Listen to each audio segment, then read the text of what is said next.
Hey! You are listening to the Grumpy Guy BJJ Podcast. Hey, what's up, guys? Got to take care of a few things before we jump into this week's episode. First, our Ramping Isometrics for BJJ program. It is a 12-week program, all laid out for you. It's going to help you build strength and cardio in the fastest, safest, and most convenient way possible. This is how James and I have been training for the past year, and we love it. So we put this program together so you can just follow along, and we are certain you will see and feel the benefits that we do. It's only $15. Just go to grumpyguybjj.com, click the drop-down menu in the upper right-hand corner, and you'll find it. Next, R3. This is our K2 D3 supplement. It is a combination of those two vitamins, D3 and K2. These are two vitamins that James and I have been taking for a long time that really help us recover from hard training sessions. And for only $15 with free shipping, you get a whole month supply. I was going to pull up some studies explaining the benefits of D3 and K2, but I'm not going to insult your intelligence and pretend to be a fucking scientist. I take it. It helps me recover. That's it. So for $15, check it out. And last but certainly not least, we have partnered up with Jiu-Jitsu.com.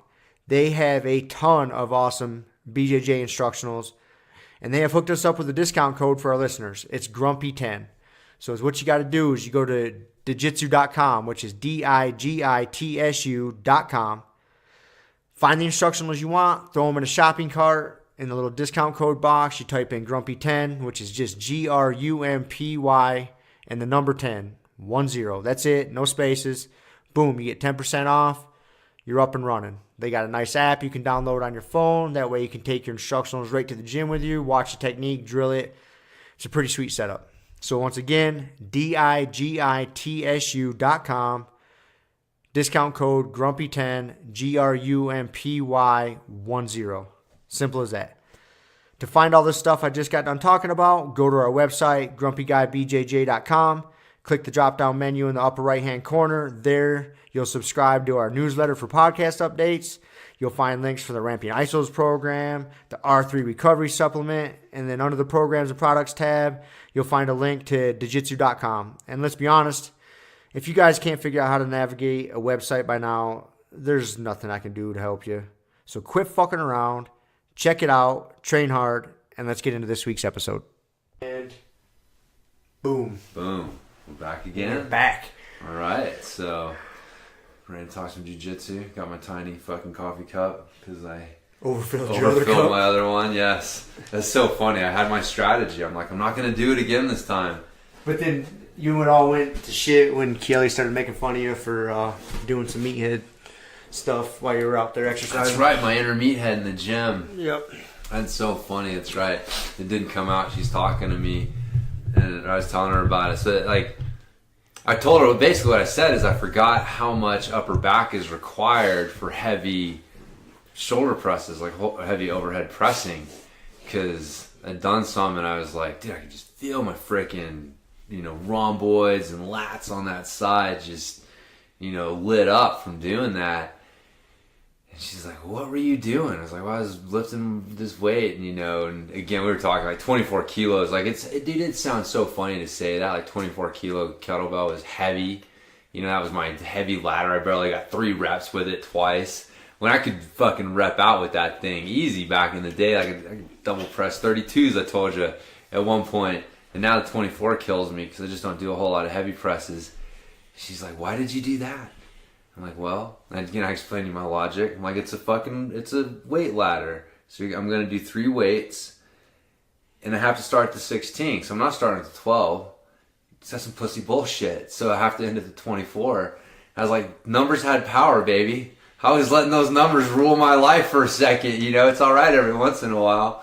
But yeah, it was good. It felt good to just kind of be a meathead, and I was like, fuck it, I don't care. Form, get hurt, whatever, man. I'm pressing this weight. And it wasn't pretty. It was like a little bit of a bent press. I wasn't able to just do like this strict, shoulder press. But I was like, fuck it. The goal is to get it overhead. The goal is to pick it up off the ground and get it overhead. So that was it. And simple as that. Simple as that. It was good. There's something very rewarding in a meathead way about that. Mm-hmm. You know, grabbing a heavy kettlebell or heavy anything and from the ground to overhead. And if you can do it without hurting yourself and just kind of throwing caution away once in a while, yeah, it is rewarding. It is rewarding. It's not intelligent. No, I don't. You know, it's like a lot of things. Like, oh God, I think again, I could be killing this. This is in my reading. A term in some martial arts like shugyo or something. It's like it basically means like testing your spirit, right? And so there's times when you want to test your spirit, but you can't test your spirit all the time because you're gonna fucking blow yourself up, right? And so and that's the hard part is you got to spend most of your time at like that 80%, but every once in a while you need to go to that 100 and just test it. And there's something satisfying like when you test yourself and you pass the test. It's like there's that weight. It's fucking coming up. I don't know. Yeah, it feels. Dude, it's funny. I was watching. When you came over, I was watching the Ronnie Coleman documentary. And I'm super curious to see the rest of it because, like that motherfucker. A few things. Like one, like he was super strong. That dude could fucking lift some weight. And he's paying the price for it now. But two, it brings back so many memories, man. Because when he was Mr. Olympia, like that was. You know, I was still fucking being a meathead for sure. Like, just want to put on some weight and be a bodybuilder. But yeah, that dude and all those guys, like, I fucking looked at many of Flex and Muscle and Fitness magazine, going like, dude, I want to look like that. Fuck yeah, Flex Wheeler, man. Yeah. He was one of my favorites, dude. I remember him. I don't know why. I remember he always stuck out in my eyes. Like.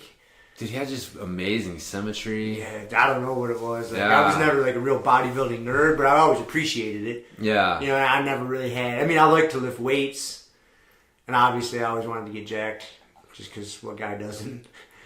That's why I think most dudes start lifting weights. But yeah, for some reason, man, Flex Wheeler was just, yeah, dude, that dude was fucking amazing. Yeah, he's fucking badass. Flex and dude Sean Ray. Yep. And Kevin LeBron. Yeah. And yeah, dude, there was so many freaking good guys back then. It's funny, like you know them, you know what I mean? It's weird because there was a time when like professional bodybuilding, it's kind of like boxing, man. Like it's the same thing. Like who's the heavyweight champion of the world? Dude, when we were fucking back then, it was like everyone knew. It was like it's just kind of weird how culture changes. How, you know, sports become a little more fringe. Not that bodybuilding was ever mainstream, but it was definitely a little bit more mainstream than I think like it was, like it is today. And because it was almost like a rebellion against it. Because you remember, like, they used to lie to us and tell us that, like, no, it's just Mega Mass 2000 and the Weider principles. Yeah. Steroids, what are you talking about? And so there was this like rebellion against it almost, like, oh, you motherfuckers have been lying to us, so we're going to go functional train our faces off. And we're all going to be small and weak, but we're going to be functionally fit, motherfucker.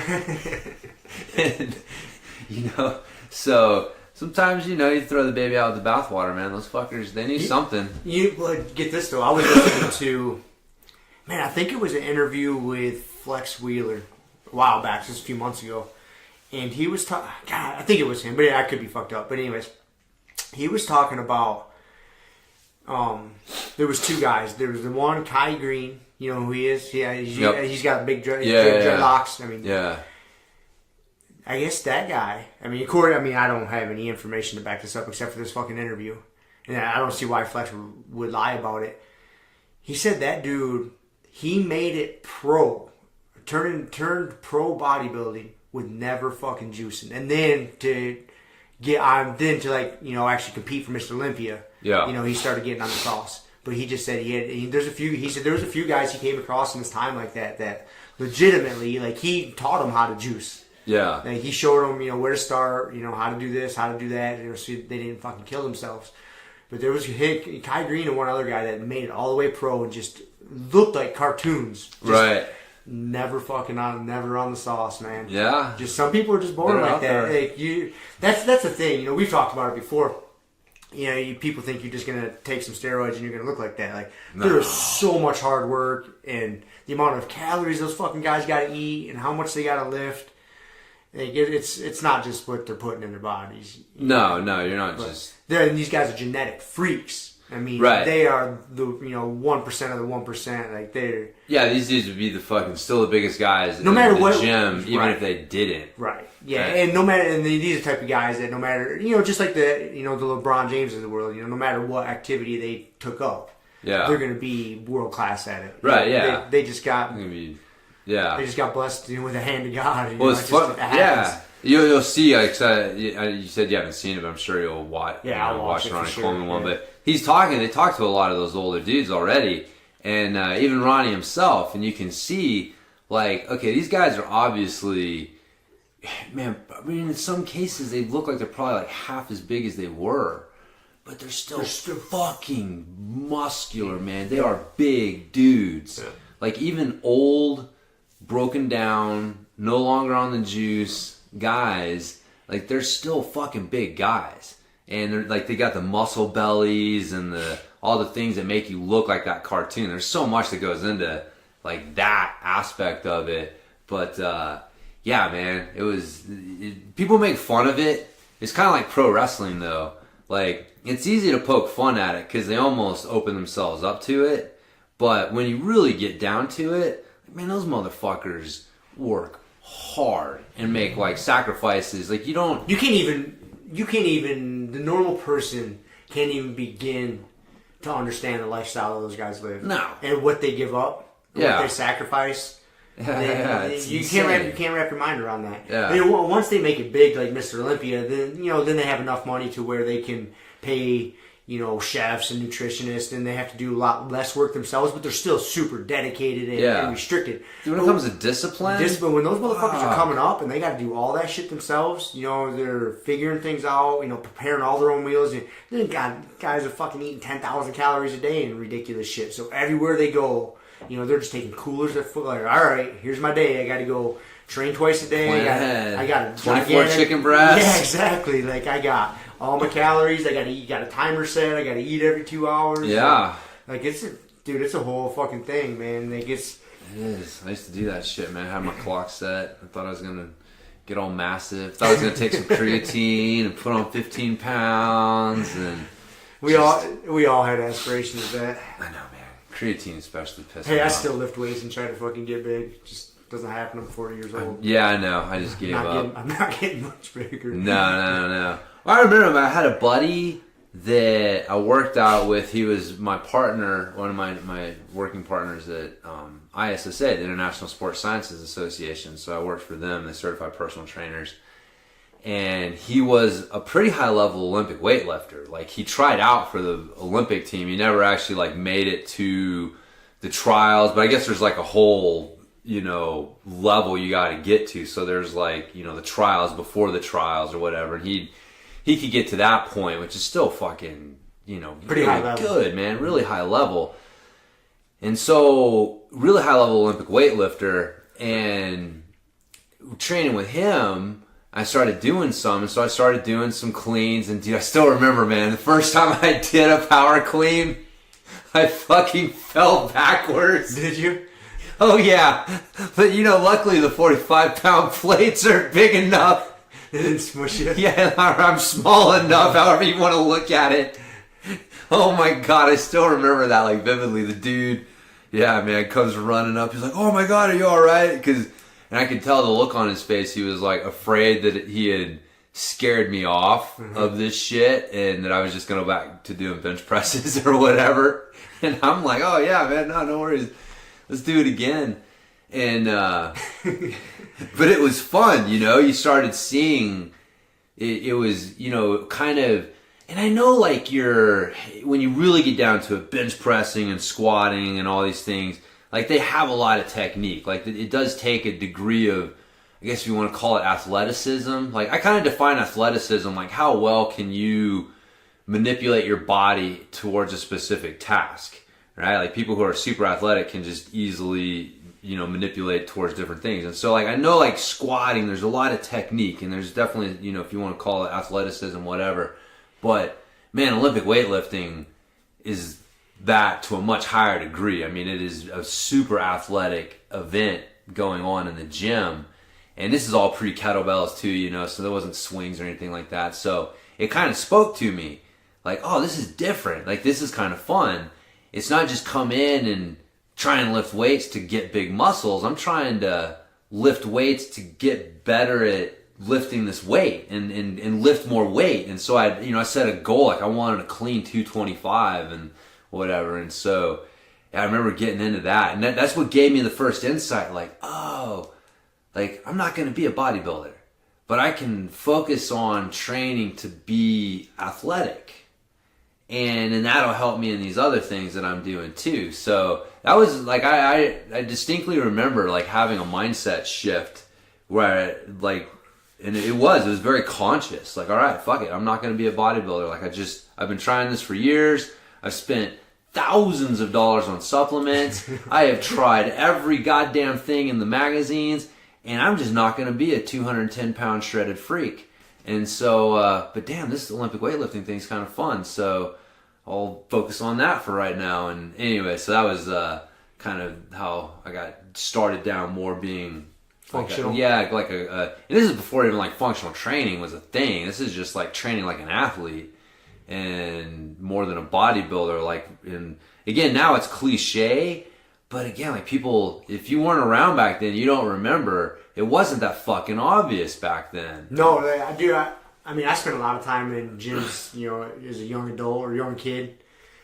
I never saw anybody doing Olympic lifts. They never. Mm-mm. You know, in all the powerhouse gyms I had memberships to, or golds or whatever. Like, never saw that. Dude, I didn't. I mean, I remember seeing Olympic lifting, obviously, at the Olympics. You know, every 4 years when they come around. It wasn't an event I paid attention to. Just happened to see some clips on the highlights or some shit, and I'm just, I never even paid a fucking second attention to it. And my first introduction to it, and I think it's probably one of the best things that ever came from CrossFit, was making like Olympic lifting more known to the general public. And look how much that introduced it to people. I mean, I still don't agree with them doing many Olympic lifts as they can for time, you know. Yeah, like it's a tool, and they can misuse that tool. It gets misused, but it's a tool that a lot of people didn't know existed.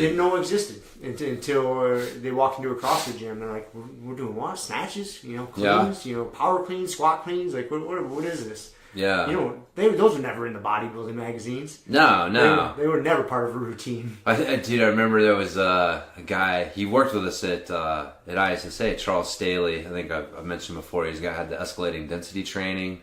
First got to kind of, coin that, where you're like, you set a timer, so like for 10 minutes, and you go back and forth between two exercises and see how many reps you can get. And then it's not really like 5 sets of 5. You're trying to beat your reps each time, so you're getting more density. And but anyways, we were at a certification thing, and somebody asked him, he was showing how to do a snatch or something, and somebody asked him, well, what muscle group does that work? Because again, like it sounds like back then it was like, that's a pretty fucking obvious question. It's like, okay, how do I program this? Like, what muscle group am I putting this under? What day is this going on? And he's like, well, you know that muscle that you use when you run down the sideline and you jump up and you catch a touchdown pass? And he's like, yeah? He's like, that one. And he's like, I could see like it kind of made sense to him, but I remember it. But for me, that was another one where I'm like, oh yeah, like I want to work that muscle too. So like there is a different way of looking at this. And there are. It's like the Turkish get-up. Like what muscle group does that work? Well, when there's someone on top of you and you're trying to fucking use leverage and angles to move underneath a heavy weight and get up, that one. And it's like, oh, yeah, I want to work that muscle. Like, that has some fucking value to me as a jiu-jitsu guy. I mean, really everybody, but, man, I use that fucking move all the time. The first few moves of the Turkish get-up, like getting up on your elbow and hand, I use that shit all the time. I was using that shit today. Yeah. Underneath our heavyweight Adam. Yeah, man. Dude, you get in like an X-guard position or something and get them stretched out a little bit and they get their weight away and that leg is light and it's just boom, boom. You sit up and it's like, hey, I'm up. Now I'm on top. And, it's the raising the hips. I mean, that's your fucking sit-up sweep. Your, dude, from there, like pulling the leg underneath you. Like in the Turkish get-up, you plant your knee, but if you keep swinging the leg underneath you, that's basically your technical stand. So, I mean, dude, your first 4 or 5 moves of that exercise are so jiu-jitsu specific. But it's like, yeah, how do you can't program that in the traditional bodybuilding sense of like what muscle group does this work? So, it even gets lost if someone's trying to do like the major movement patterns, you push, pull, hinge, squat. Right. Because you can't really shoehorn it into a box. Nah, what is it going to? Where do you put it? That's why like Dan John's come up with he calls it like everything else. So it's like, anything that doesn't fall into that. But you'll see, like ground skills or... I sat down one day and I wrote out, I think I came up with 20 different... Really, if you're going to talk about like how many movements do you do with the human body? Because we're like, we train movement. So push, pull, hip, hinge, squat. We're fucking doing awesome. And it's like, really? Because the body does so much more than that, right? Like we throw, we run. We've talked about this a lot, like the hips. It's not just hinge. There's rotational hinging. There's bridging. There's other movements with the hips. There's, climbing. There's support. There's suspension. There's throwing. There's martial skills. Ground skills like crawling and just moving around the ground. Like like I said, I came up with 20 fucking different movements, and then you could go into each one of those, and there's all sorts of different, subcategories of those categories. It's almost like overwhelming. Like I have to fucking just smoke a bowl and calm down sometimes when I start to try to like think about like how deep it can go, and you just got to keep it simple, but.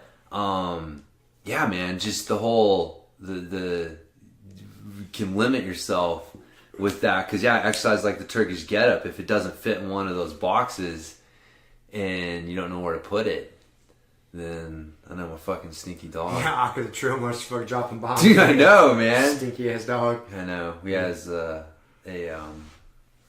nickname when he gets super stinky, fucking Death Stink. That is the Death Stink. I know, but... we're going to have to kick him out. I think he's falling asleep. Falling asleep and farting and shit. Let's go, man. We're trying to record. He gets old. He's getting awesome. old. He's 6 years old, so you got to cut him some slack. At Turkish get-ups, I do most of my Turkish get-ups nowadays with a sandbag. Yeah. But this week I was alternating sets with the kettlebell and sandbag because, the way the sandbag is, man, the very first part, if you're starting on your back on the ground, like you really miss that.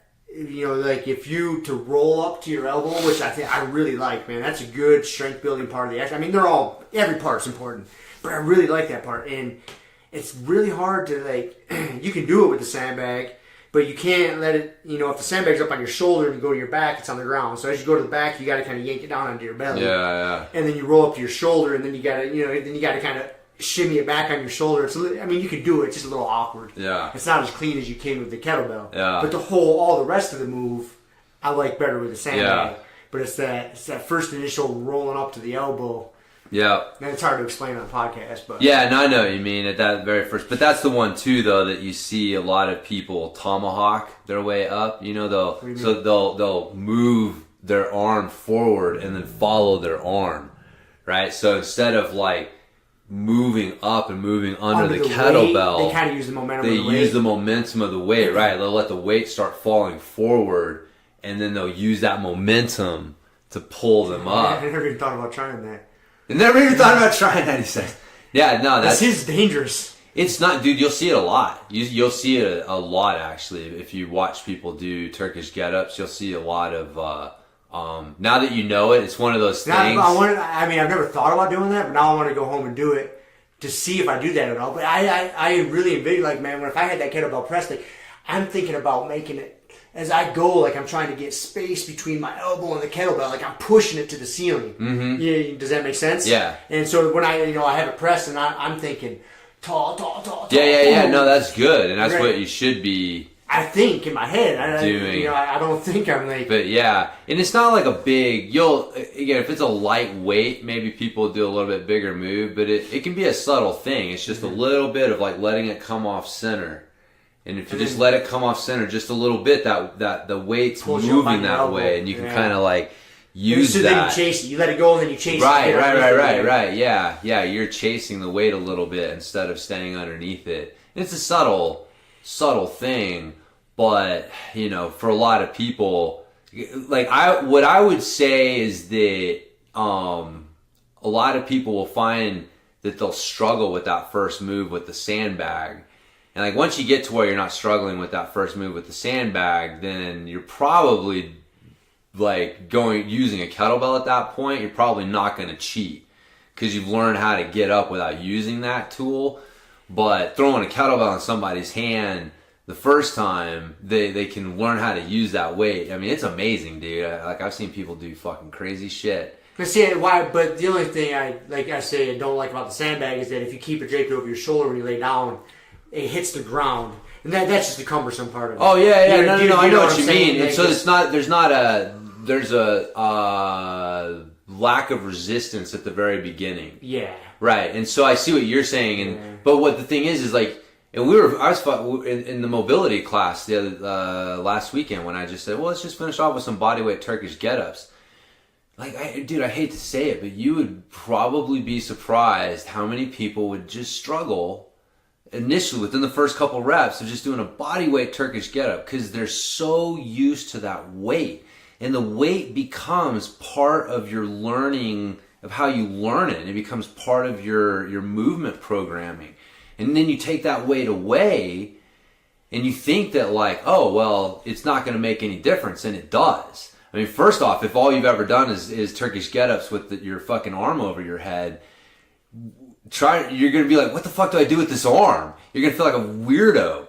And so just kind of learning how to relax that arm and just kind of keep it in a neutral-ish position just throws your brain for a loop. But people will find that, without that weight, there'll be a little bit of a struggle getting that initial up. And so even if you have the sandbag or not, it's more like taking that weight out of their hand is more of the thing to get them to learn how to get up without using that weight. I mean, there's been all sorts of tricks. I've heard holding a glass of water. Did you ever have people balance water on their hand? Their shoe. The shoe on their hand, yeah. And again, I watch it and I'm like, dude, they're cheating. Somehow they're maneuvering their shoulders hypermobile, or they're using their wrist. There's something going on here where this is not forcing them to learn it. If we're just being honest with ourselves, I don't think a lot of coaches are really honest. They just kind of pretend that they don't see what they see because they don't want to have to fucking deal with it. I've been there. But yeah, man, I think that's good. But I totally agree with you. I think doing them both is good. I think that's probably the best of both worlds. But that's why I like the ram roller because it's a fucking log. Yeah. And so when you're laying on the ground, that first initial movement is on you. Not on the ground. You don't have to shift it around. Really. No. It's just there. Dude, what's been fucking hard lately is doing Turkish get up on one side. And I call them get downs because I basically start from the top. And then I get down and get back up and call that one rep. But I'll get back up and then I'll do a shoulder to shoulder press. And then do a Turkish get up on the other side, do a shoulder to shoulder press and alternating back and forth. Dude, that's fucking surprisingly hard because I'm not used to alternating sides. I'm used to doing my reps on one side and then reps on another. And you don't realize how challenging it is for your brain to switch back and forth if you're not used to it. So it's, I do that sometimes with the sandbag. Yeah. So I'll do a rep and I switch, then I bring it down and kind of clean it to the other side and then I go back down and back up and then clean it. Yeah. Yeah. Just different ways to challenge the brain because that's all you're doing. You're just training the brain. We're not really training the body. This isn't it, right? The brain is in control of this. You're creating signals. The brain is ultimately the one that says to signals things to fucking get stronger or not and so to adapt in different ways. And so you always got to be thinking about what does the brain see, and am I just creating? I'm getting stronger, but is my brain just getting more used to this pattern? And is that the same thing as what I need for my sport? And I'm not saying that it's not. It's just these are the questions that, I don't know, I like to contemplate and think about. Keeps it interesting because when you think you know it all, it's like they say about quantum physics. If you think you understand training, you don't understand training. Exactly. Speaking of not understanding shit, I started reading Friedrich Nietzsche's book. All right. Genealogy of Morals. Okay. Have you read that? I have not. It's been, yeah. That's fucking dense, dude. I bet, man. I like it, but no joke. Like, it is a big stretch of my intellectual limitations. Not only just his thoughts, but his goddamn vocabulary. Like, I can't read that book unless I have a dictionary sitting next to me. Because that motherfucker uses words. I'm like, is that a word? Like, what is this word? But to Webster's, oh, okay, now it makes sense. So, like, 2 or 3 words on every page, I'm like, I mean, that might be an exaggeration, but like, a word a page, it probably isn't. That I'm having to look up in Webster's, like, what is this fucking word? So not only is there super complex thoughts about good and bad and where these ideas come from, but then his vocabulary, I'm like, Jesus Christ, dude, like, it's a good one for me. What have you taken so far? I can't regurgitate. I'm not even going to try to regurgitate. Damn it. The only thing I guess I could try to share would be his initial argument is that the idea of good came from aristocrats. Like, it's really just, it's not an overall moral issue. It's from what these higher up rich motherfuckers said was good for them.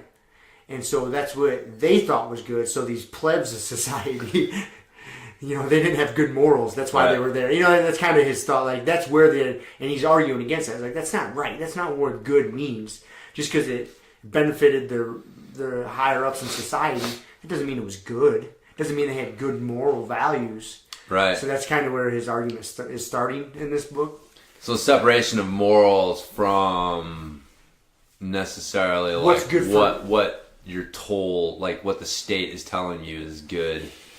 Maybe yes, no. I think he's kind of.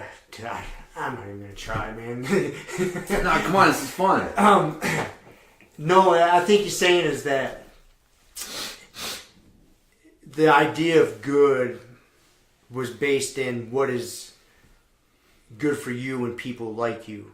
It may not be good for everybody else. So it's not an overall good moral. Right. That's where the word like good came from.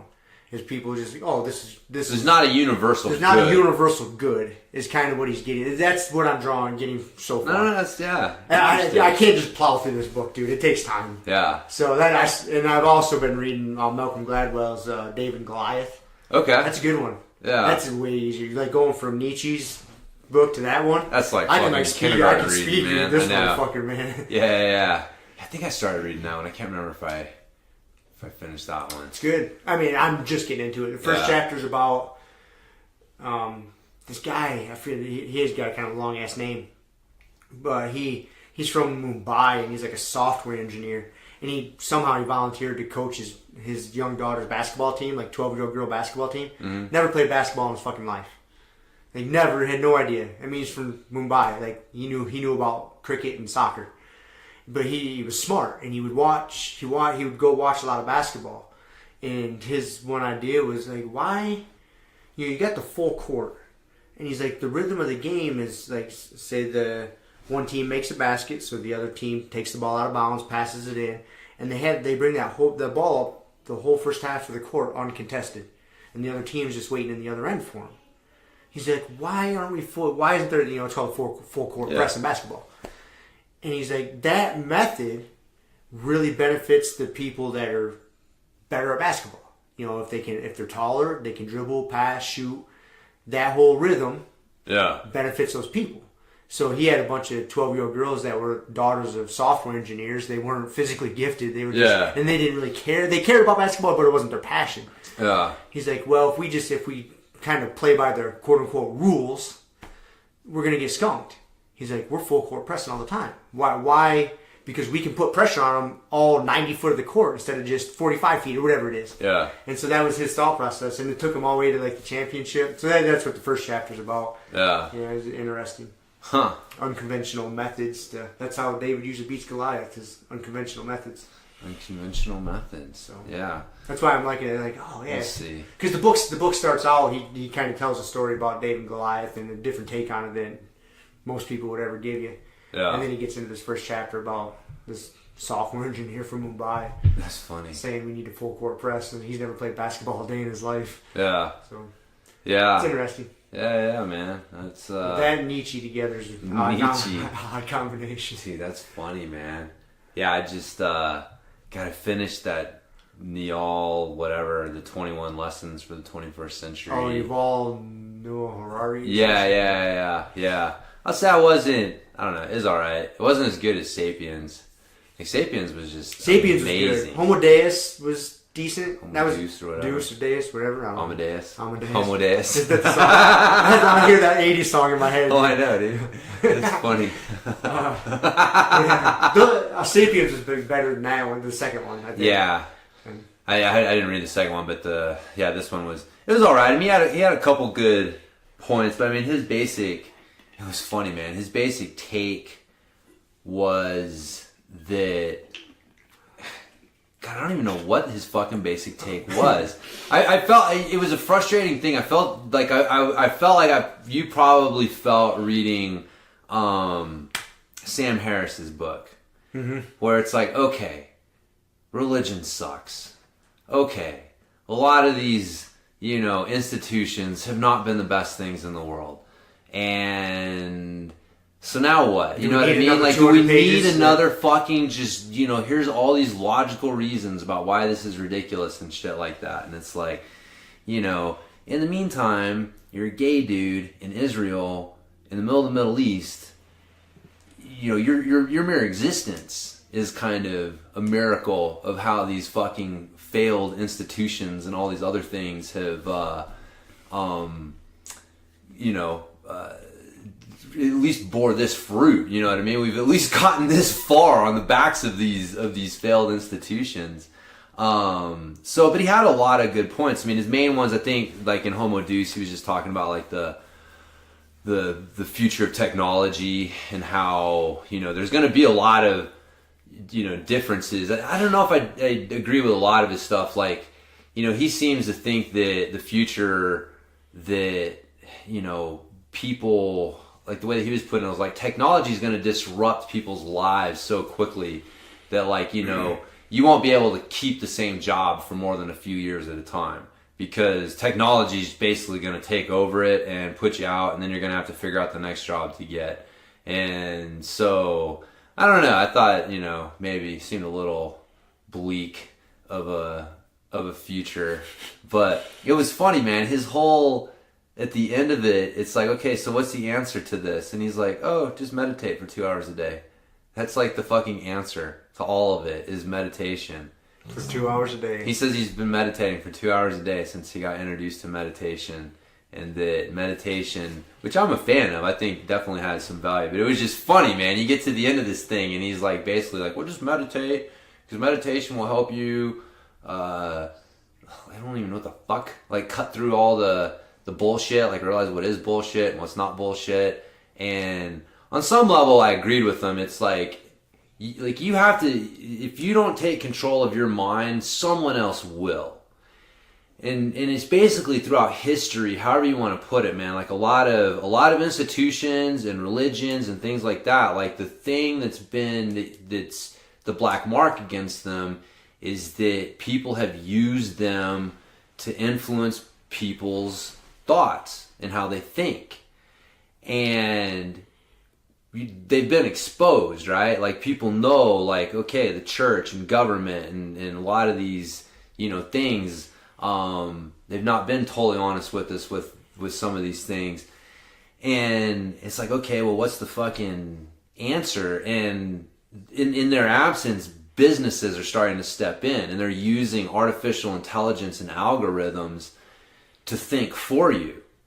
And they're like, they know you better than you do, right? Like we've all been freaked out when like Target sends us a flyer and it's like, how the fuck did those motherfuckers know I was looking for this? And it's like, man, they know. They know based on your buying patterns and all the shit that all the info they're taking in, they feed it in and they're like, based on this, he's going to want this next. And it's like, holy shit. And the point is like, if you don't take control and think for yourself, these businesses will be all too happy to do it for you.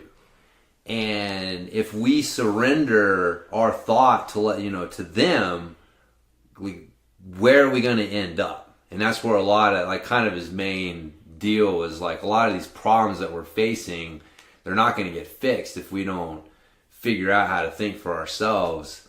So it was, I don't know, it was interesting, but it's interesting. I felt there was a lot of it could have been about half as long and got to the same conclusion. There's so many books like that I get into, and yet I'll get going through and I'll be like, okay, they're gonna shift where this thought process is going, so we can kind of evolve and keep going. But no, they just kind of keep beating this dead fucking horse, hammering the same points, and then you're 300 pages in, 18 like, different ways. Like, God damn it, do we need 300 pages to explain this? Like, we could have knocked this out in a 75-page book. Yeah, but you don't get paid for 75-page books, so I guess I'm being judgmental. I'm not an author, but yeah, I don't know. I read a fair amount. So a lot of these are.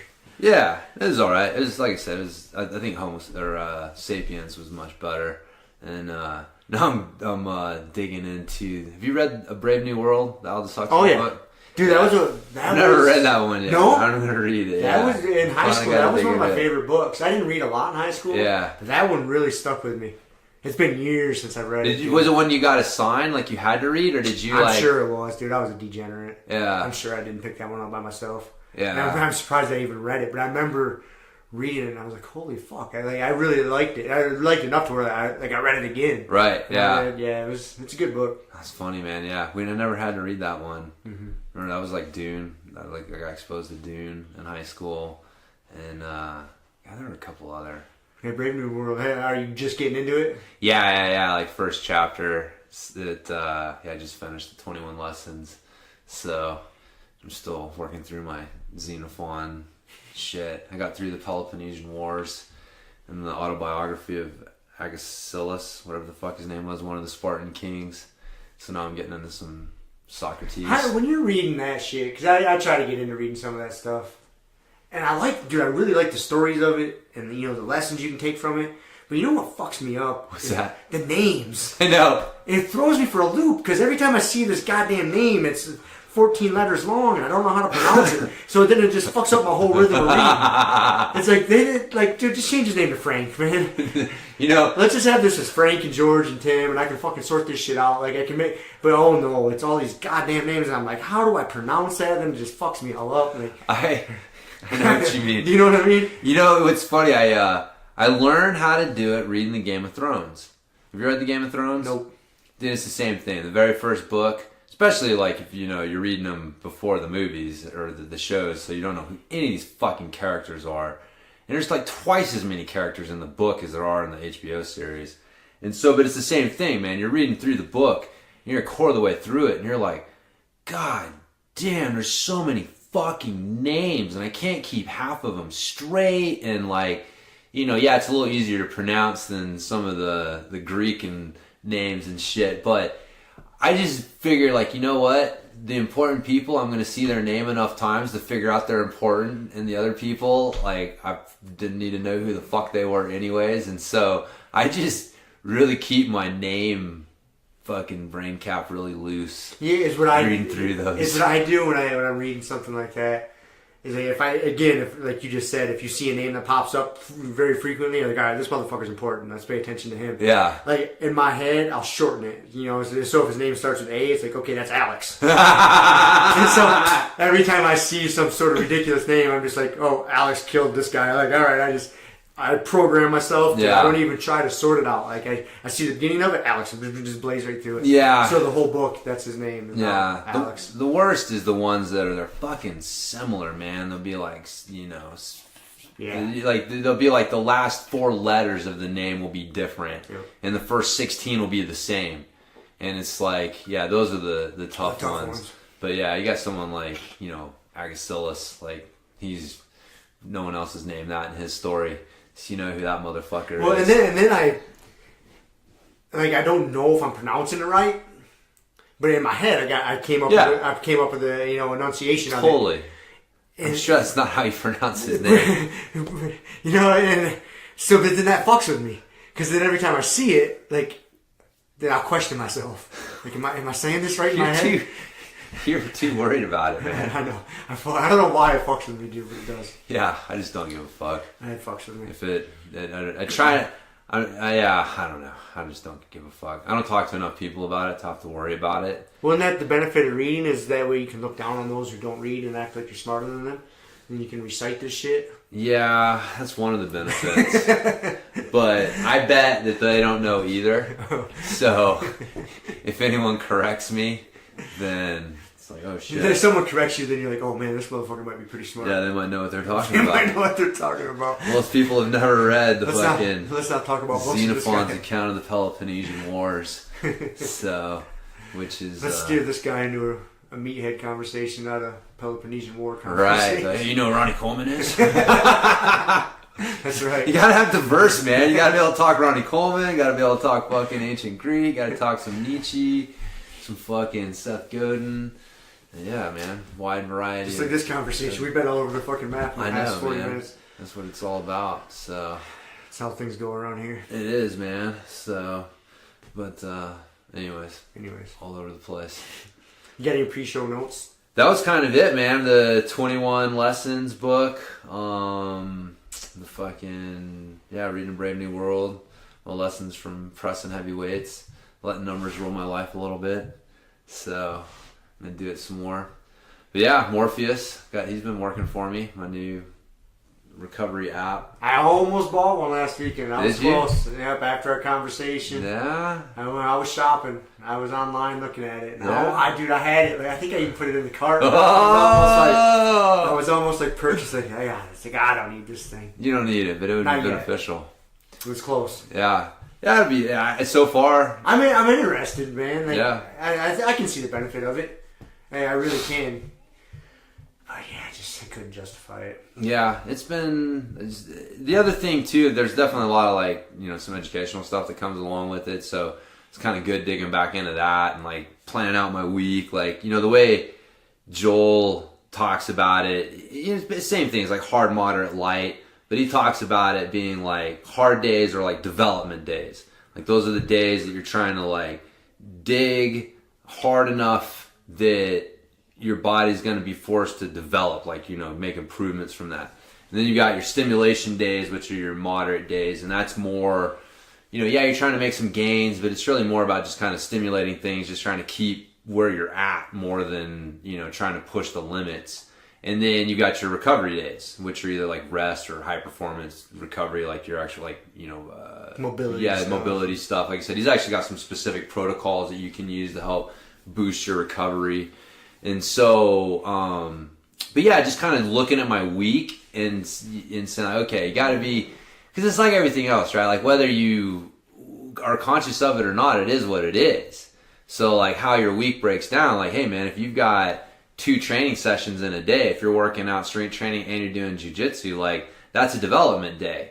And so, breaking down my week and looking at it and be like, okay, like, Tuesdays I work out and I do jiu-jitsu. Saturdays I work out and I do jiu-jitsu. So those are development days, whether like they just are what they are. So, how do I look at the rest of the week, putting in some rest days or, the recovery workouts and then the stimulation days.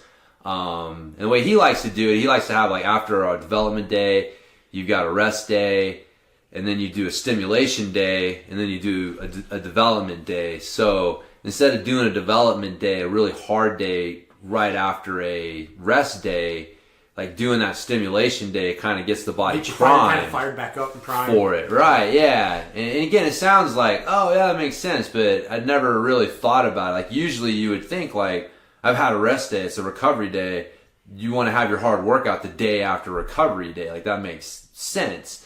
But when you think about it, you're like, oh, that kind of makes more sense to have that development day. So anyways, and then like you said, he has a webinar basically that comes along with it, and I was listening to that, and he was saying like the idea is you want to have a plan, and then you use the Morpheus app to help drive that plan and make needed changes from day to day or through the week or whatever. So if you've got it planned as hey, today's a fucking hard day. I mean, we talked about this was it the other day when I woke up and I was like, oh, I'm orange, so I know my workout this morning shouldn't be hard because I'm going into jiu-jitsu tonight.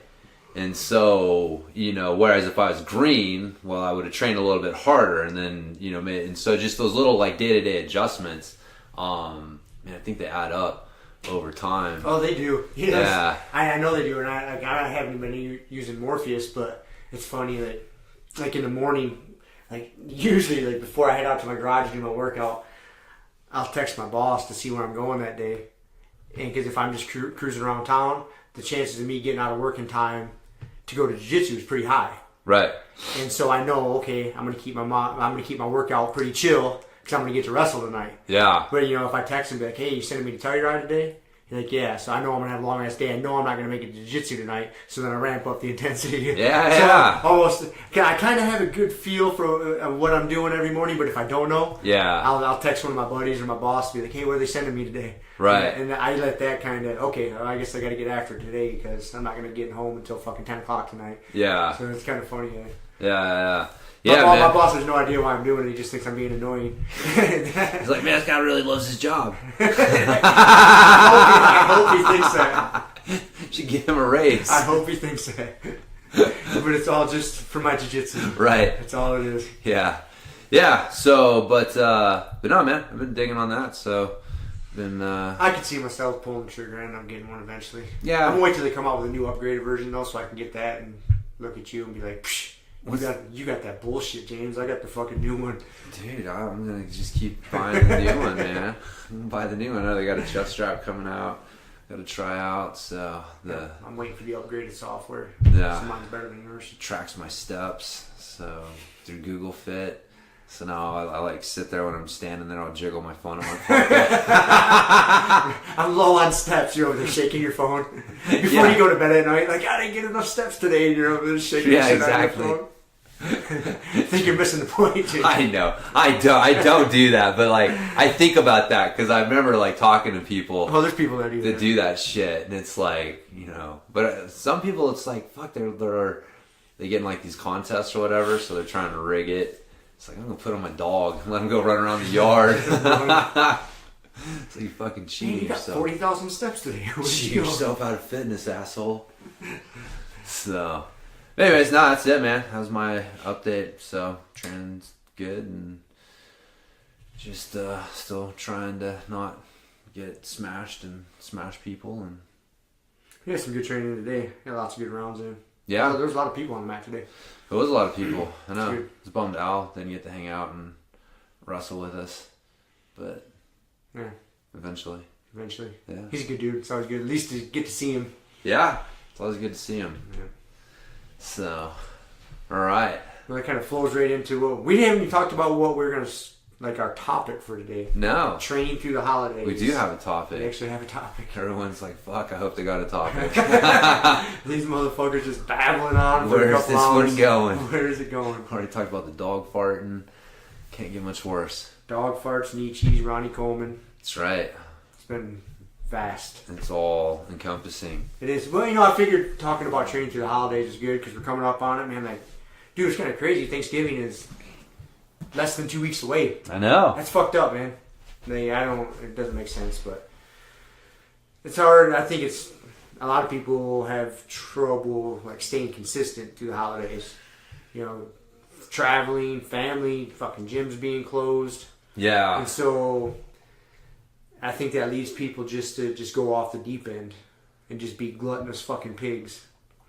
And that's what I'm hoping we can share some knowledge that. Yes. So people avoid that. This is a critical time, man. I mean, just in general, God, what the fuck are the stats? Like your average American puts on like 10 pounds between Thanksgiving and New Year's or something. Like, again, 80% of all statistics are made up on the spot. So we do a lot of it. And that's probably one of them. Don't fact check us, please. But there is something like that. Like you know what I mean? Like your average American, like they put on weight. You know what I mean? And so people add pounds, and that like, so this is like a critical time for people when it comes to just health and fitness goals in general, and definitely with their jiu-jitsu training specifically. And if you're not aware of it, right? Then you're gonna get fucking caught. And so just saying like, hey, it is what it is. What are some strategies that we can do to avoid it? Helps. But yeah, I've seen it. I mean, we've seen it both in jiu-jitsu and I've seen it in the fitness field plenty of times where people just fall the fuck off the wagon, man. And they give themselves that pass. And what made me think about this topic was, it was just the other day at work, somebody had made, God damn, your dog stinks. Holy shit. Good Lord. It's like sucking the oxygen out of the room. Doc, you're going to get kicked the fuck out of here, man. He can't help it. But anyways, so this idea got me going at work because somebody had made like a big old loaf of pumpkin chocolate chip bread. Yeah. And it looked good, and they were trying to push it on me at work. And I was like, no. And then I turned it down. And I think somebody's comment to me was something along the lines like, oh, just eat it. We're coming up on the holidays anyway. We're coming up on the holidays. Yeah, not even to the holidays yet. To the holidays yet. We're 2 weeks, 3 weeks shy of Thanksgiving. And this person had already just assigned themselves to eating shit food till the end of the year already. Yeah. And that's what got me thinking. I was like, oh, I see how people are thinking. They're just writing it off. Like any fitness goals or nutrition or diet they had going on. Like, okay, we made it to November. Let's just fucking call it. Let's just call it quits for the year and let's just go hog wild. Yeah. And I was like, that's not a good technique. No, man. I think it's obviously okay to, if you want to treat yourself and indulge a little bit, if you got family and they want to go out for drinks or they your mom makes a special dessert that you love, like fucking have at it, man. But if you're, just be conscious of it. Just don't, that saying to me was, the holidays are almost here, just say fuck it. I was just like, that's not good, man. You're not doing it because then, and each year passes, you get older and older. And so if you just let yourself go all November, all December, and then you got to, I'm going to get back at it January 1st. Like, it gets fucking harder and harder to do, man. Yeah, that weight doesn't come off. It doesn't come off like it used to. No. Yeah. Man, it's I'll say, God, I think the number one thing is at this point, this should be a fucking lifestyle for you. I mean, we talk about this all the time. Like, if this is a lifestyle for you, then this discussion it's redundant. Like you know what I mean? Like you kind of know what you need to do because like the breakfast that you ate this morning was influenced by the fact that you do jiu-jitsu. And so, you run your decisions through the jiu-jitsu filter. We talk about this shit all the time. And I think the problem is the people who tend to have the biggest problems are the people who still create that separation. Like, they're not running their life through the jiu-jitsu filter because there's still their life outside of the gym. And then there's the gym and being a jiu-jitsu person. And that's just, it's incompatible, and that's the thing that has to change. Yeah, shift. Yep. Yeah, I tell people all the time, you can't see the situation the same way and figure out how you're going to be okay with it. You have to see the situation differently in a way that makes you okay with it. And so, looking at the holidays in a way that's like, oh man, okay, I get to relax now. I've got all these parties and stuff, and we can just, whatever. And that's the thing that bites you in the ass, is having that separation, because you're not thinking like, fuck, I'm still working on my arm bars, man. Like, is this piece of pumpkin bread gonna help my arm bars? So again, you don't want to be that Scrooge, right? Like, we were talking about bodybuilders earlier, and one of the bad things about bodybuilders, especially if they're really hardcore, the people who are really into fitness, dude, there's nothing worse than the person who all the times, if they're gonna come over to your house to eat, or bringing their own food, you know what I mean? It's like, man, you need to be able to relax a little bit.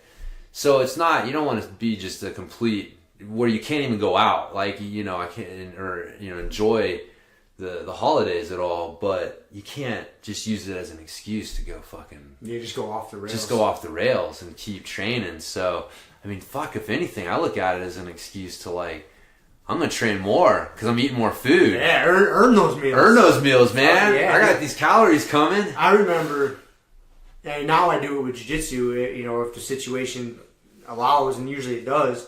But I remember back in my meathead days where I was just lifting weights, Like, I used to love that, man.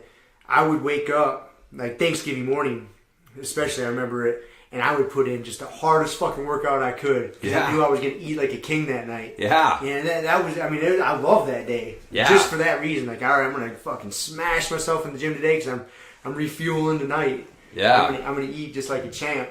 Hell yeah, man. So, yeah, if you know you're going to go off the rails a little bit, earn it. Earn it. And see, you're right. I agree with you 100% that, yeah, it's all connected. You can't separate your life outside of jiu-jitsu and jiu-jitsu. Like, it's a lifestyle. If you've gotten to the point where we're at, like, everything goes through that filter. But I think what fucks up a lot of people this time of year too is, though, let's say the academy's closed. Yeah, I was just about to say that. So we're pretty lucky that we have a really sweet situation with Kevin.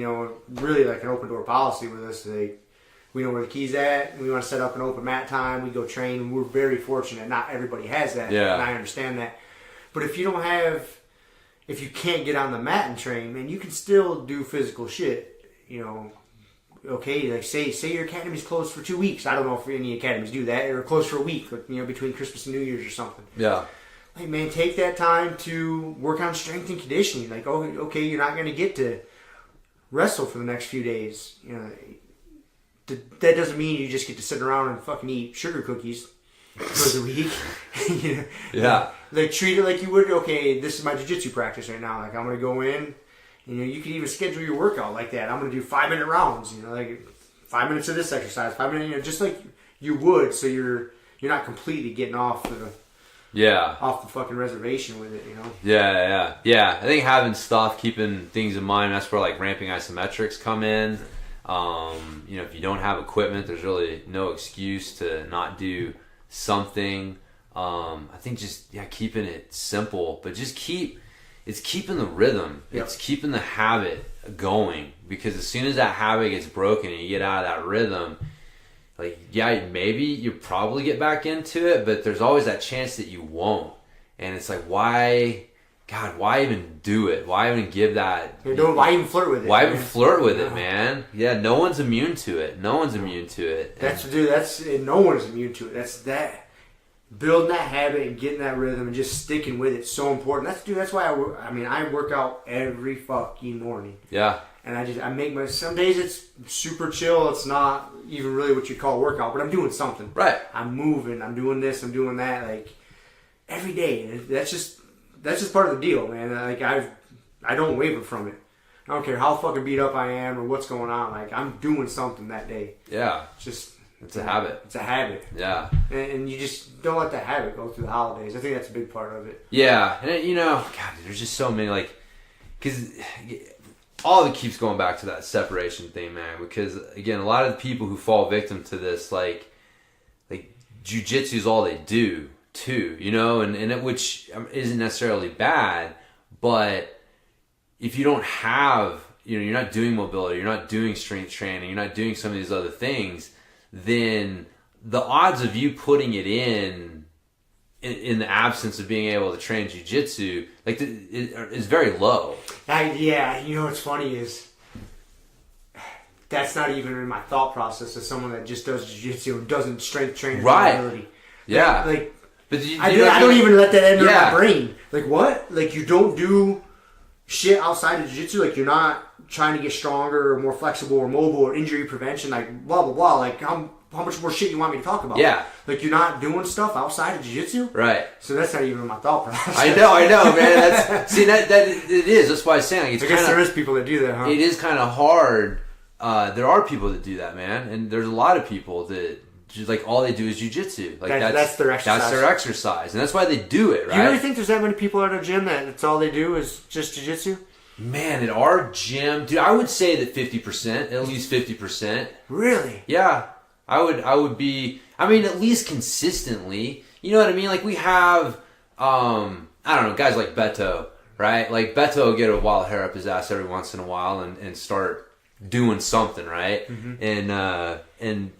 But so I don't know if I would consider him like hit and miss. Mm-hmm. Like, people who are really consistent, like, Deborah, right? Or like, but like, Angela, she doesn't do any. Well, no, she does Grumpy Guy Fit class. Grumpy Guy Fit with us now. So, but even that's like at jiu-jitsu in a way. Like if we weren't doing that, like you know what I mean? Like it's not necessarily this habit like that would be done in the absence of us being there.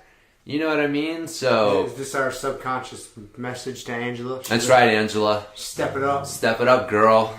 Purple belt. No. But I'm glad but that's why. That's what I'm saying. Like we create these opportunities because I also like it's easy. It's easier for some people to do it that way, but you just have to know that like that's the if there's not that habit already and that's gone, right? Because like so the academy's closed or you know you're traveling or whatever the case may be. And you don't have access to that. If it's not something that you do in the absence of that already, the odds of you doing it is very low. Really low. Really low. And so it's just knowing that there's a gap there that like, man, there's going to be times when that's going to get taken away, either through travel or holidays or things like that. Work. There's days I can't train. Whatever it is, right? Yeah. And so if you don't have that kind of thing there to fill that in, then again, that's where it can bite you a little bit, but that's man. I would say that I would say that more people than not don't do like they do. I'm gonna start jiu-jitsu. taking a poll. I'm gonna ask everybody. Yeah. I wonder if they'll answer truthfully. And again, you'd have to define it. Like I would say like have you consistently done training outside of jiu-jitsu for the last 6 months or something like that, like. Because if you haven't done it consistently for 6 months, then you don't count. I don't know that it would really count. That's not really like a strong habit. If it's just kind of hit or miss, or it doesn't count. Yeah. So, but anyways, like I was saying, I think that's the thing is understanding. Like, man, you got to make that part of your, just your routine. That's just for you, and then it's easier to kind of ramp that up if. If you can't train, but trying to put that in there in the absence, again, that's the thing. Like, dude, if you don't have something in place, if you don't have some structure in place to help you fill in that gap, you're not starting it between Christmas and No, man, you're not going to figure it out on Thanksgiving Day. Like, all right, what am I going to do now? It's not how it works. Yeah, that's where the building those habits to get you through it, but yeah, I mean, just some some practical tips though, just for people. I mean, we already talked about like having simple stuff you can do at home, like ramping isometrics or mobility stuff. If you're going out to eat, either like earning it or, really just being conscious of what you're eating. You don't have to like overindulge in stuff and. Like, that's the big thing is I can still go out and eat, and it's like, man, as long as you're not, like, just stuffing yourself to the point of being sick, you're probably going to be all right. Like, people freak out, can be a little too nitpicky about something. A little too obsessive. Yeah. Yeah, and I fall into that category, and then I beat myself up. I let myself indulge, and then I beat myself up afterwards. Like, you weak bitch. And that's not healthy either. Nah. Yeah, and so you got to have that happy medium. You got to find that in there. Yeah. Don't beat yourself up for having a little bit, but you got to be truthful. It's not an excuse to just go off the rails. Right. But yeah, the main thing is just keep that's one, yeah, I don't know, man. It's so hard. I was thinking about this the other day, and it's like the curse of knowledge, right? Like I've mentioned to you before, like, even at, jiu-jitsu for fucking 12 going on 13 years, like realistically, it's probably a little hard for you to remember exactly what it's like to be a white belt. It's tough. You have those flashes and you're like, oh yeah, I remember being there. And I've been at this fitness thing. I've been working out since I was 13, right? So I'm coming up on fucking 30 years of training, like consistently. Like I've had some breaks here and there, but really not longer than a few months, where I wasn't doing serious training, man. Yeah, like working out in some capacity on a very consistent basis for fucking 30 years. I mean, it gets hard to remember like what it was like in the beginning, like building those habits and getting into getting those structures and those things in place that now I don't have to think about it. It's just kind of who I am and what I do. And so, that's the hard part is like, and that's kind of what, we're trying to, I think, do is like help people like, yeah, we've been there, I didn't come out this way. Like, fuck, I was a mess. I still am a mess. I'm working on it every day. But you can, through having the intention of creating like good habits, change your life and get to the point where you're like, God, how did I even see that way as an option? Like, how is that even an option at one point? It doesn't make sense. Like, now that I know what I know and I see what I see, that makes no sense. And so, that's the quest for people, I think, is like, how do I see the world? It's just like jiu-jitsu, right? Like, I don't want to know the technique. I want to see what you're seeing.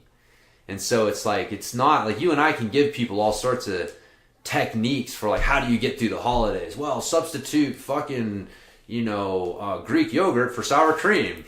You know what I mean? Like, but there's a way of seeing the holidays that we have that allow us to easily make these decisions. And it's more like, that's what people have to fucking figure out. Like, how do I see the world in a way to where these things are self-evident? And man, that takes work. Like, and that's part of what jiu-jitsu is about, man. It's just that fucking work on yourself and improving yourself and how your problem solving strategies. So, but yeah. It's a never ending process. It is. And each time the goddamn holidays come around, it's another chance for you to learn and grow a little bit, I think, and accept those challenges and relax a little bit. If you want to relax, man, you love this time of year, fucking run with it. Of course. There's nothing wrong with that. Yeah. But, another thing on that note that I was thinking about is, this is one I struggle with. Like, if you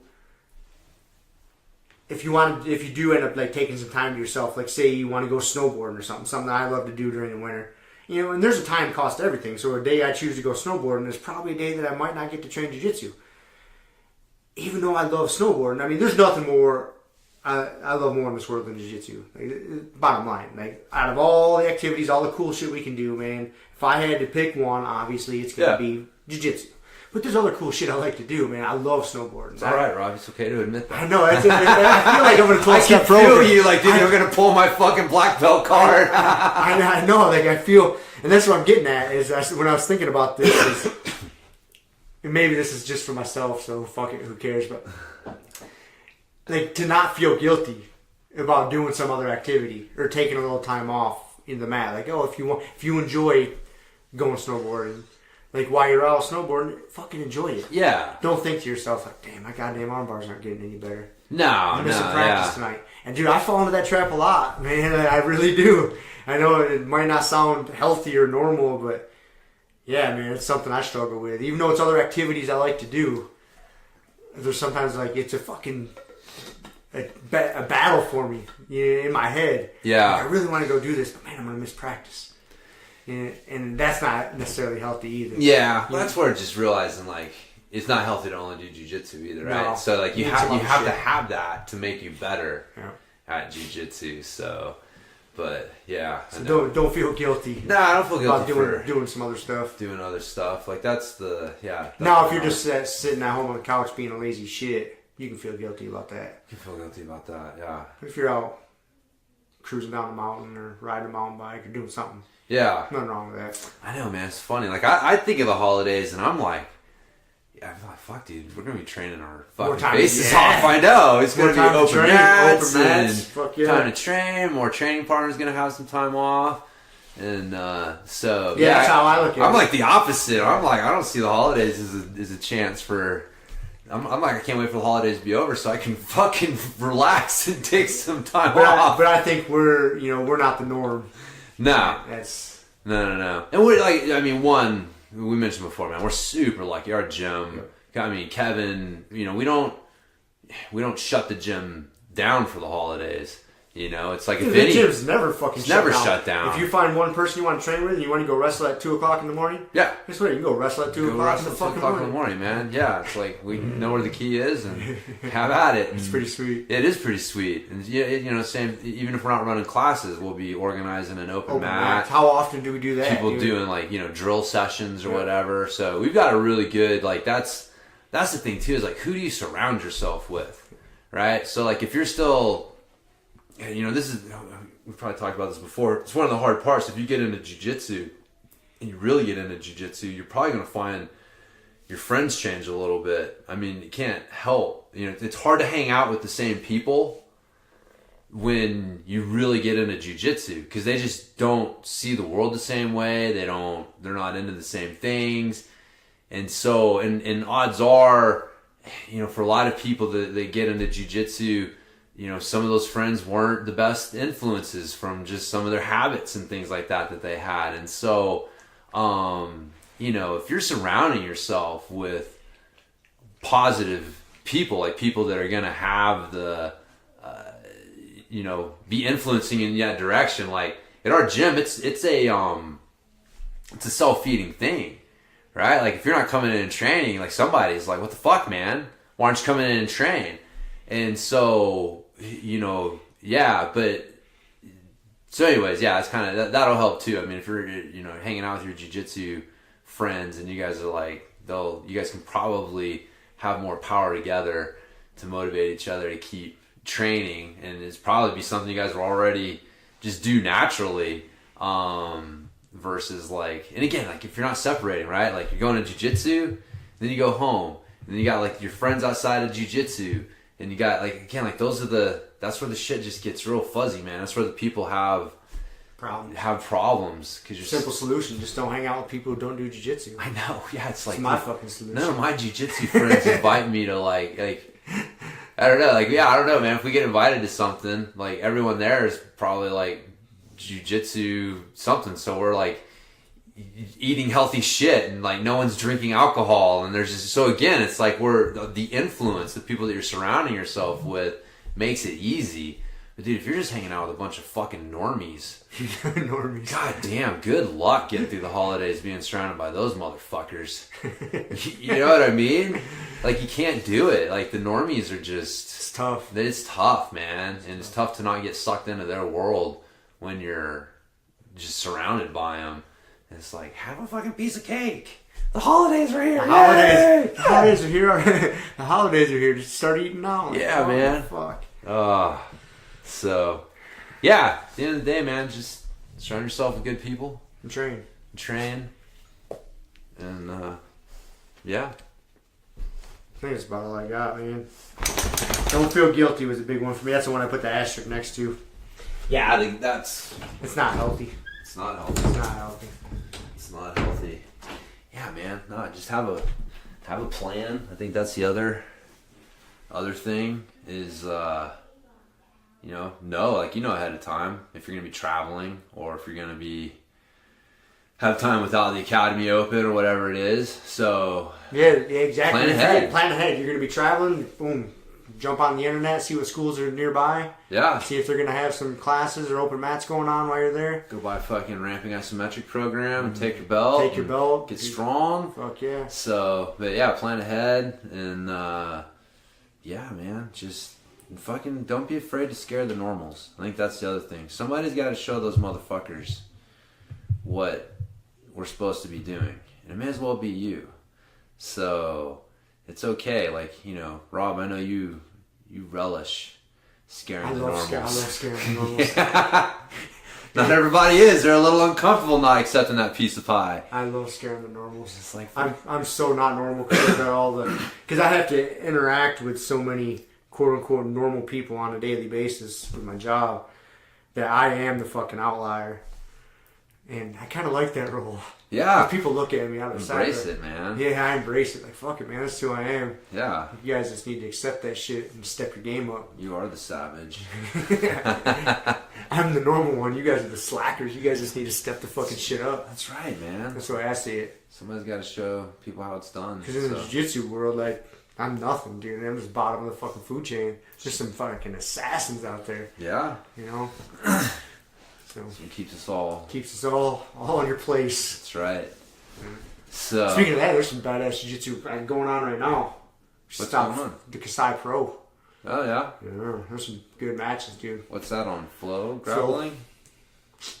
I got a subscription. Nice. Maybe like hook you up with my sign in and password. Yeah, let's watch some fucking matches. Watch some matches.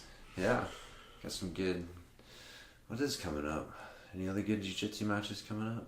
Oh, I'm sure there is. There was. I was just looking at it the other day. There's some good tournaments coming up. I don't think there's a quintet coming up anytime too soon. No. Unfortunately.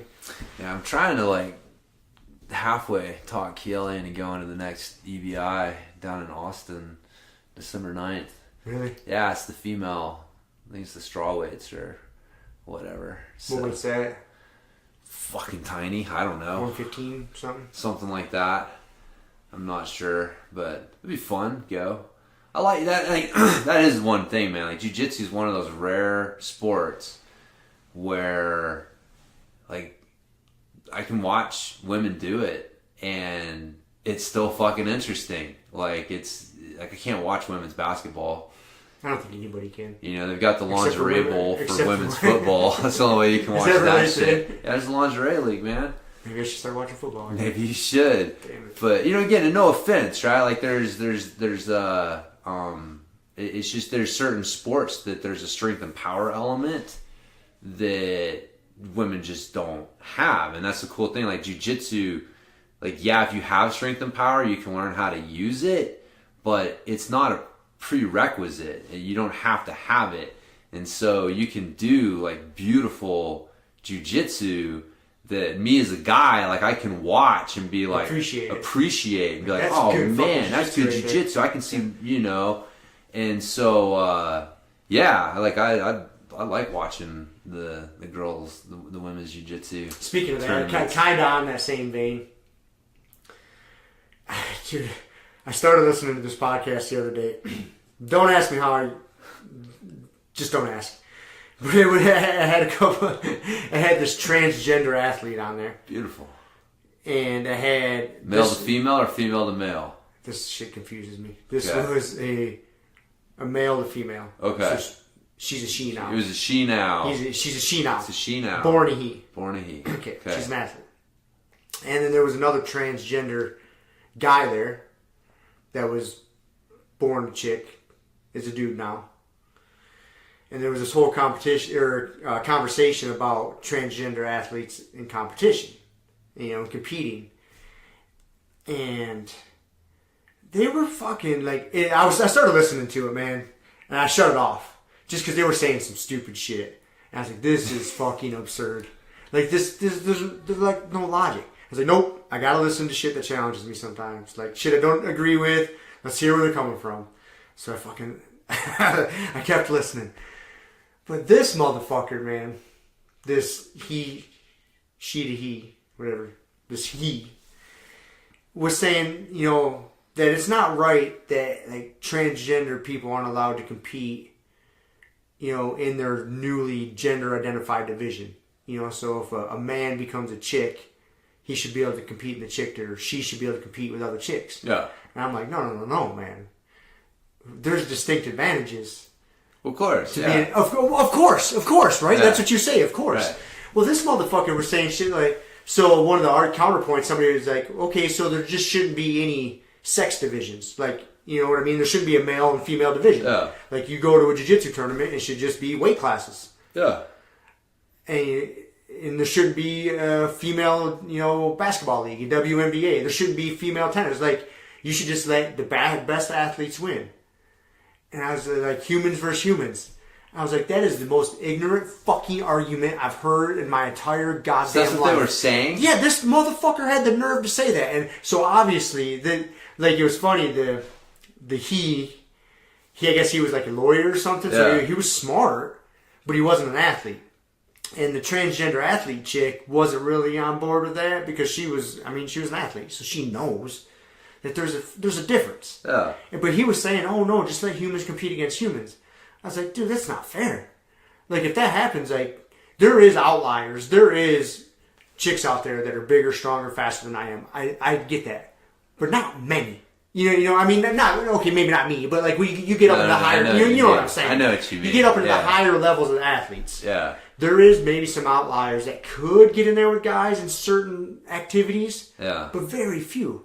So they're not gonna they're not gonna be able to compete and do sports anything. But yeah, this motherfucker was going on and on about just having humans compete against humans, and I was like, dude, like you're trying to like advocate.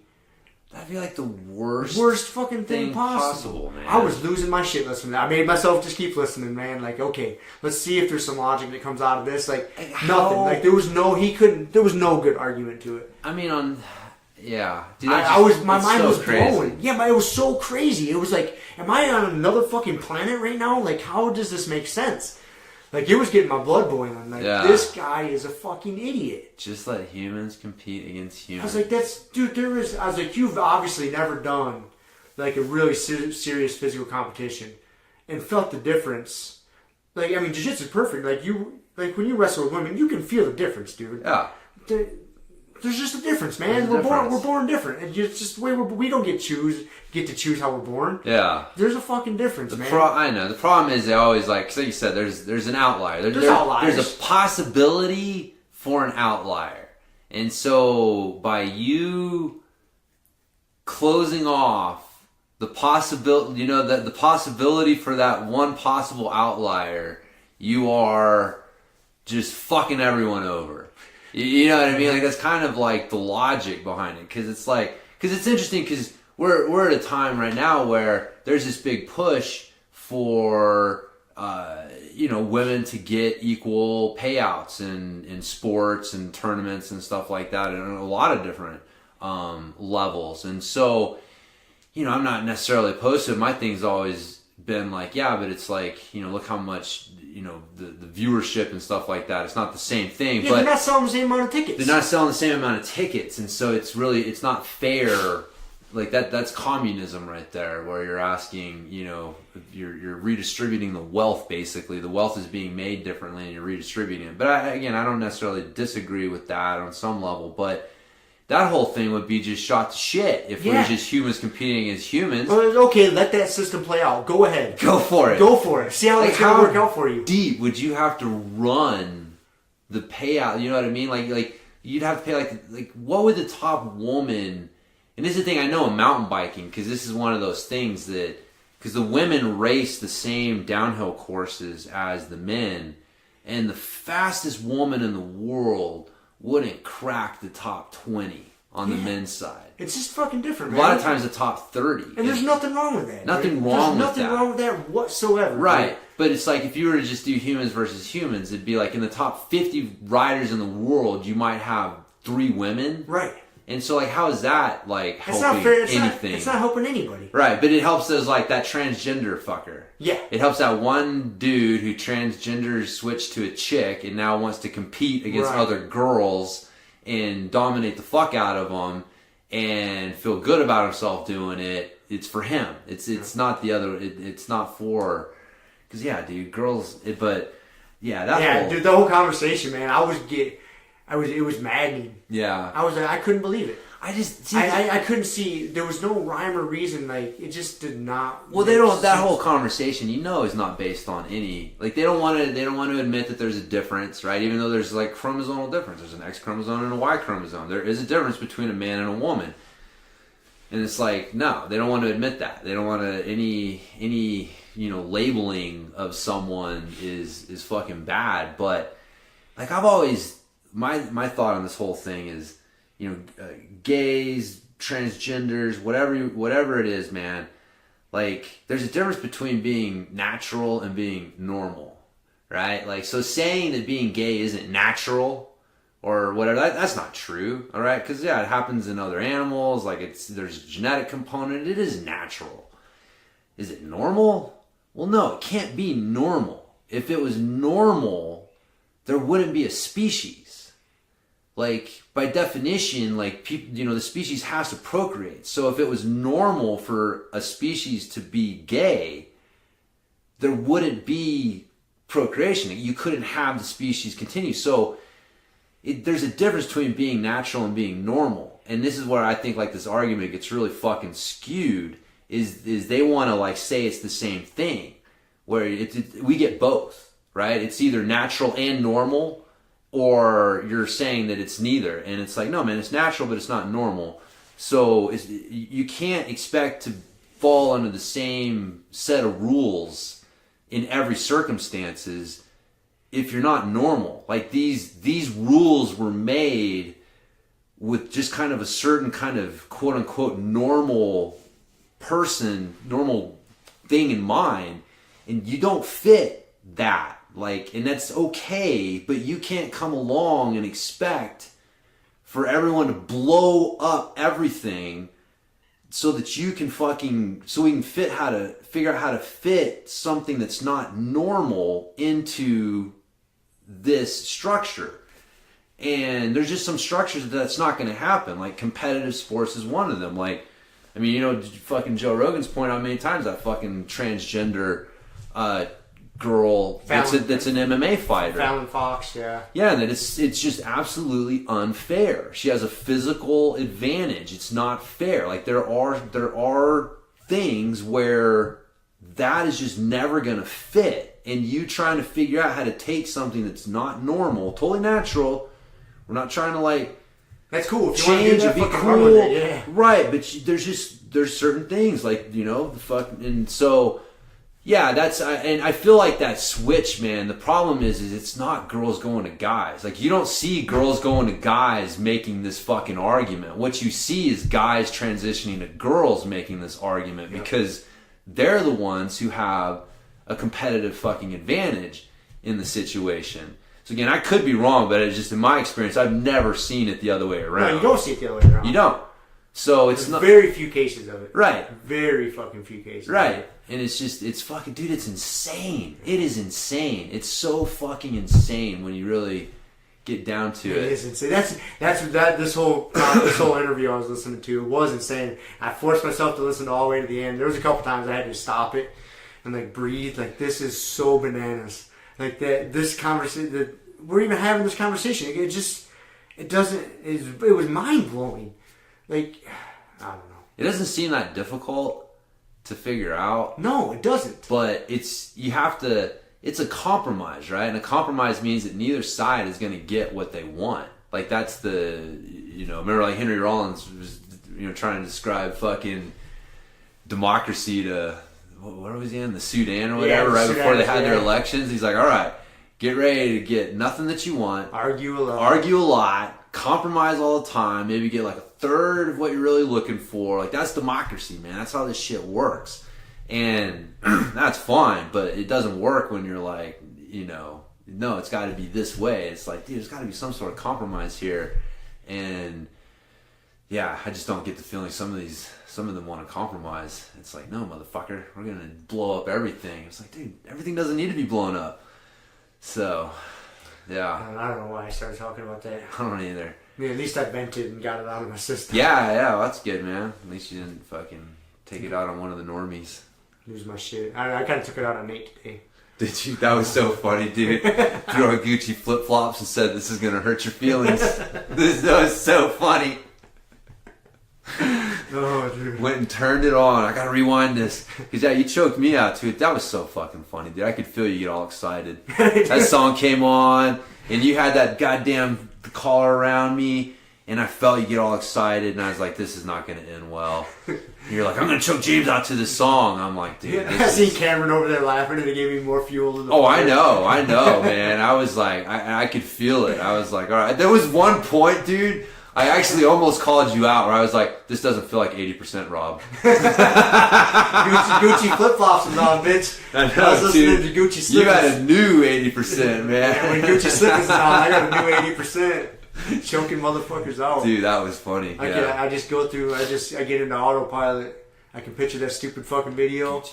I can just make them kick rocks. It's so goddamn stupid. It is so stupid. So stupid. It's funny what gets us fired up, man. It does. It's your guys' fault. It's you and Kelly's fault. I know. For introducing me to that. I know.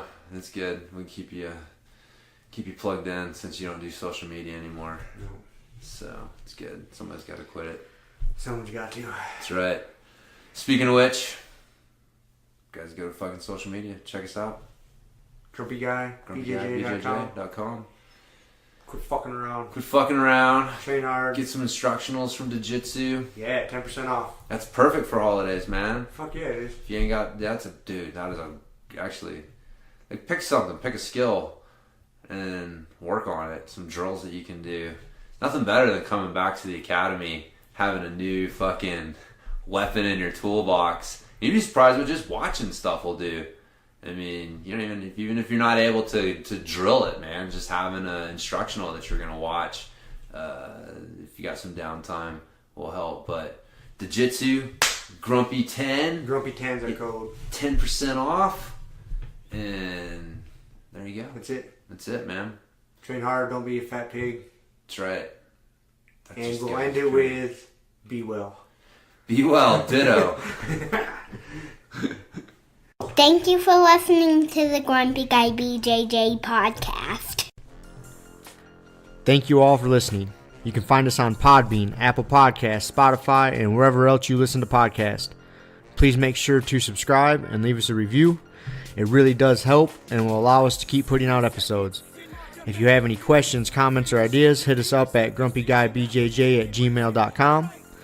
Also, go to our website, grumpyguybjj.com, and get signed up for podcast updates and get our free BJJ Improvement Starter Kit. That's it for now, so get on the mat, train hard, and talk to you all next week. With a permanent rep, a hermit now, boom. Doggy stool, foggy, cool, got a froggy outside Molly dude. Melvin, Colin, Daisy Duke, hanging by the lace of their shoes. No trace of the tools, shaped in your face, fuck the rules. Snooze, you lose. One eye always open, in times two, no clue. But soon a brief monsoon might give you a view to choose. Stay tuned, include, won't conclude. To the end is near, beware there's consequences, but what you do to me indeed. A devil of many levels, I keep on feeding. For several of them rebels, me, myself, and I. Me, myself, and I.